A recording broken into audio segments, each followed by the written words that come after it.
Hello everyone, Luke Jean here, back with another video, and can you guess what book I'm missing from my shelf? If you read the title of the video, you would have guessed Beyond Good and Evil by the existential philosopher Friedrich Nietzsche. This work stands as perhaps one of the most influential existential books on philosophy, as Friedrich Nietzsche is perhaps the most profound, in my opinion, in my limited reading and study of existentialism so far.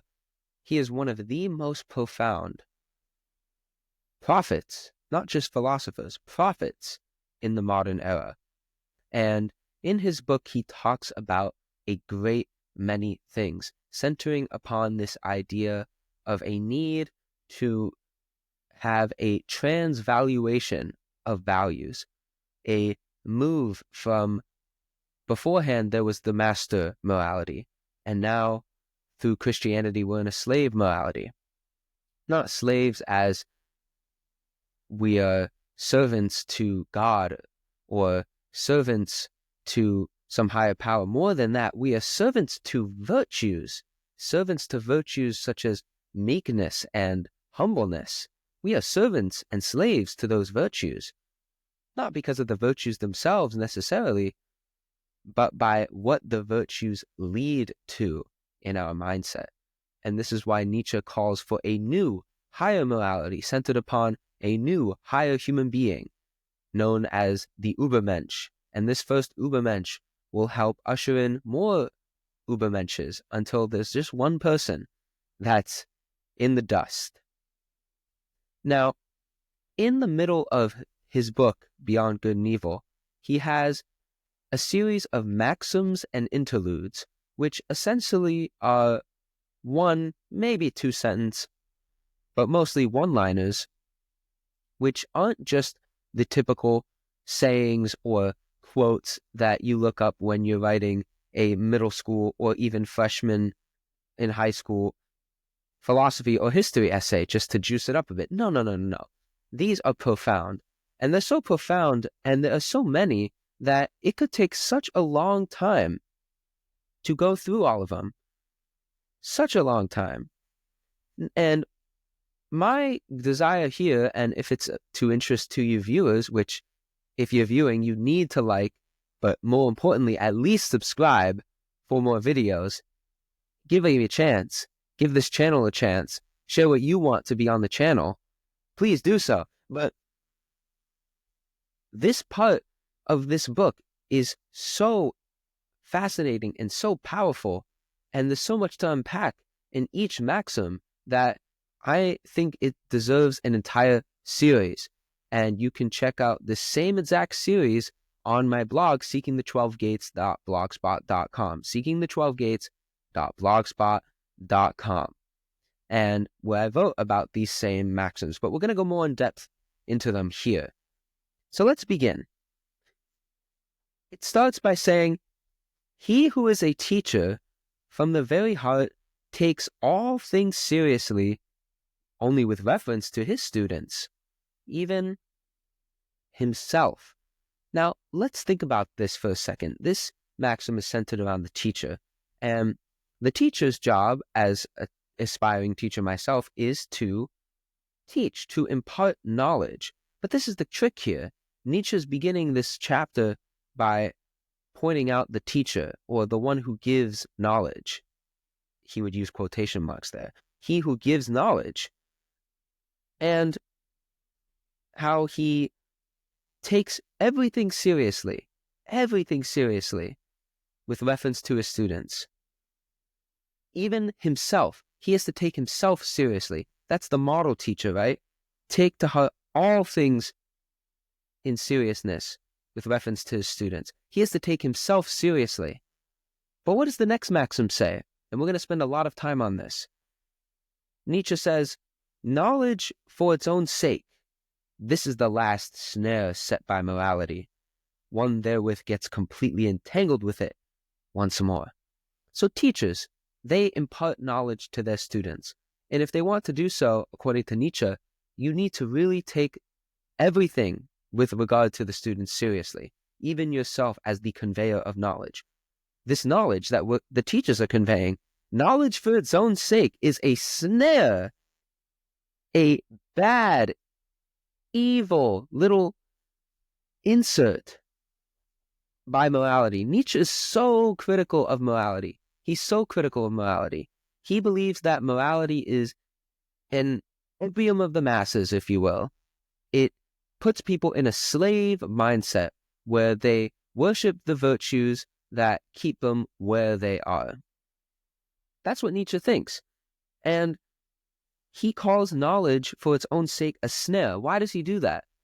To understand this, we have to jump ahead into the book, into part 5, where Nietzsche talks about the scientists and how the scientists are, in a sense, skeptics. Now, Europe in the 19th century is very skeptical academically, scientifically, even theologically at this point, because you've had not only the Reformation several centuries before, but in the previous century, you had the Enlightenment and the true birth of science in the West. And with this birth of science came a lot of questioning of everything. And you'd think Nietzsche would like this. You'd think Nietzsche would like a group or a division of society that is questioning, that are skeptical. But in fact, he believes skepticism is the worst enemy of Europe. And when I first read this, I was shocked. I'm like, wait a minute. Isn't Nietzsche perhaps the most skeptic of all skeptics? Isn't he the biggest examiner of all examiners? Isn't he one which Socrates would look to in admiration as one of his close disciples? But what's interesting is that whenever you think Nietzsche is going to compliment Socrates, he slays him with his maxims and slays him with his writings. Absolutely slays him, absolutely destroys him. And it's the same thing with Jesus himself. Of course, he's a very harsh critic of Christianity, but sometimes you think, oh, maybe he will compliment Jesus as a person who's looking to pioneer new horizons in Judea, a religious heretic of sorts, someone who's challenging the current morality, challenging the current mindset of things. But no, criticizes Jesus as well. Now, of course, if you're a religious believer, you may find this heretical, but there's insight into Nietzsche, and here's why. Because he looks at these people that we think of, we meaning the general population, and the general student, whether a college student, graduate student even, or a general philosopher and truth seeker, we think of these people as idols. But Nietzsche challenges that notion. And I believe Socrates is a great man. I believe that he's worthy of study and worthy of consideration. And the same thing with scientists. Scientists are worthy of being listened to, absolutely worth being listened to. But the key is, what do the scientists do with this skepticism and this questioning? They enslave themselves to knowledge or another type of virtue, just like the Christians do in Nietzsche's eye. In Nietzsche's eye, the Christians are a slave to these virtues of humbleness, meekness, and being of the poor. Nietzsche believes that it's like a slave because it doesn't allow them to embrace their individual will to power. And that's something that he slowly defines throughout the book, very slowly, and isn't as all specific about. All this is to say that the scientists are enslaved to knowledge for its own sake, questioning for its own sake. And Nietzsche believed that this absolutely diluted the spirit of Europe. Nietzsche believed it diluted the spirit of Europe so much that he prophesied, and I say prophesy because it's such a shuddering and stunning and fearful and terrible prediction that actually comes to pass. What is this prediction? He predicts that Russia will begin to become a dominant power and challenge Europe for world domination, and that Europe will be involved in wars that are for the explicit purpose of world domination. He predicts this explicitly in part 5 of Beyond Good and Evil. Explicitly, and what do we find? We find evil men that Nietzsche predicts of. He predicts that evil men will rise up from a desire to transcend the deadening European spirit, which in Nietzsche calls the European spirit dead in the late 19th century. And we see that What happened in the 1900s, in 1914? World War I happened. Why?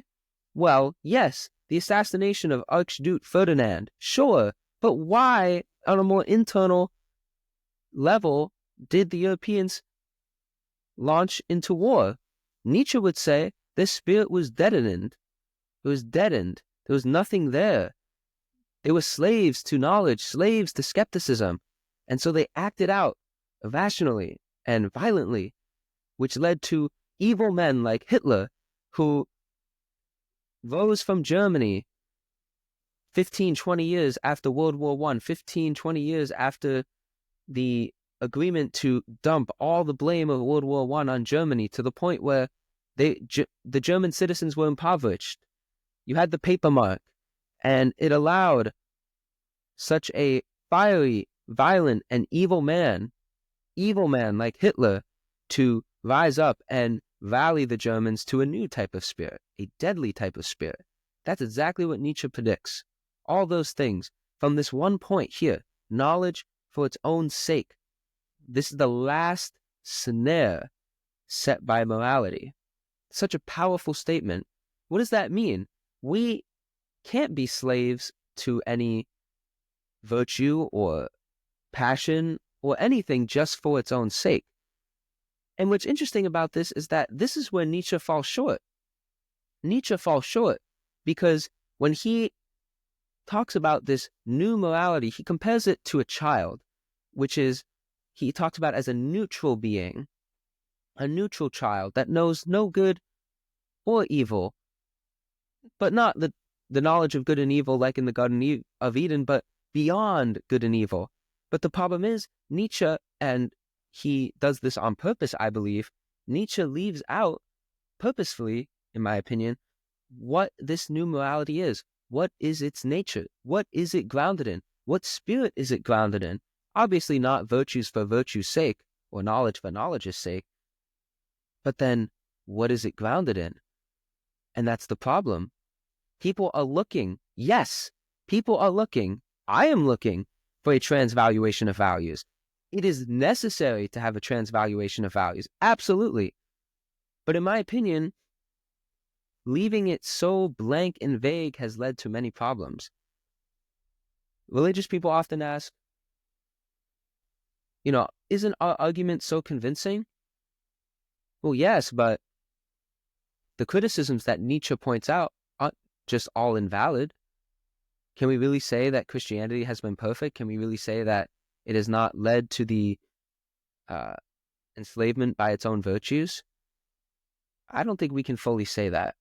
And the Marxists, the critical theorists, the communists, they all come with a powerful advantage. And that advantage is its morals of violent revolution are all and utopia are all centered around, and all the things that lead to this utopia, including violent revolution, all surround a higher purpose of end all struggle, end racism, end economic divides, end classism, end sexism.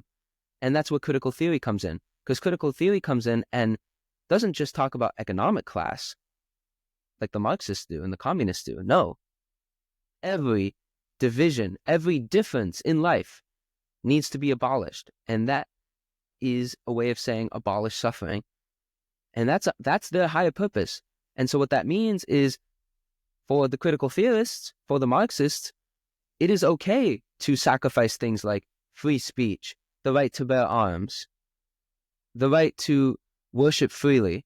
All these things that in America, for example, we hold so dear in our Constitution, because the Marxists and the critical theorists have such a higher purpose, which is end all struggle and end all inequity, that when they say, you can't say this, you can't say that, you can't have guns, you need to do this, you need to do that, it's compelling because there's no higher purpose surrounding the new morality that is supposed to come from the transvaluation of values.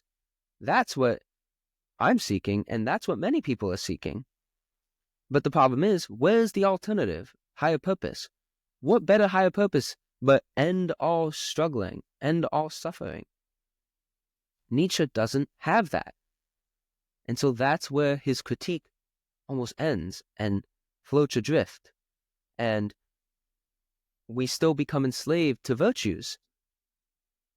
The virtues of pride, or the virtue of reparations, or the virtue of you name it. The virtue of tax the wealthy. Now, we can debate those virtues and we can assess, okay, what is right, what is wrong? Should we censor speech? Should we not censor speech? Should we have reparations? Should we not have reparations? But what do the Marxists and critical theorists demand? They don't demand debate of those issues. They don't demand debate of those solutions. They simply demand that you enslave yourself to that virtue. And it's the same trap that Nietzsche points out in Christianity. And because Christianity hasn't fully resolved these criticisms, it's almost as if the solution is not within Christianity, according to Nietzsche. But it certainly is also not in the Marxists and the critical theorists.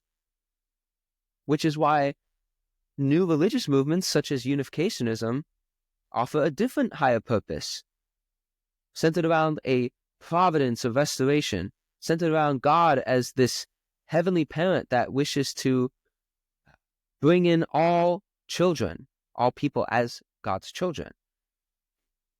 And that this new truth, this new morality unifies science and religion, unifies these struggling expressions of truth. That's powerful. There are some other powerful ones out there too. But like unificationism, they're often on the fringes. And so, if you see on this channel, I'm making a lot of videos on unificationism because I personally believe that it holds the key to this problem that Nietzsche poses. It poses the problem of needing a new morality and needing to transvaluate the values that we currently have in our society, so we stop being enslaved to virtues for virtue's sake, knowledge for knowledge's sake. But the problem is, Nietzsche doesn't define it. And I'm exploring different solutions. And I plan to explore in greater detail the critical theorists' perspective on this. I've read the Marxist writings and its critiques in the Communist Manifesto, and I am not impressed. Not in the slightest. It is enslavement to the abolition of economic class for abolition of economic class's sake, which is why they resort to violent revolution, abolition of the family, or the nuclear family, to be specific. Critical theory, which is very much linked to Marxism, I haven't read up as much upon. And if you guys are interested, I'll read up on it and make a video on that. Because I don't see the solution there. I don't see the solution on the morality that is being purported by the United States' colleges and university campuses. I don't see it. I haven't heard a convincing argument yet, because the higher purpose that they are grounded in is not adequate enough for me. So far, unificationism has satisfied that higher purpose. And so I invite you to check out more of my videos. I invite you to continue to watch if you're interested in this series on Nietzsche's Maxims. And most importantly, to not be enslaved to virtues for virtue's sake. Thanks for watching. See you next time. After you've subscribed,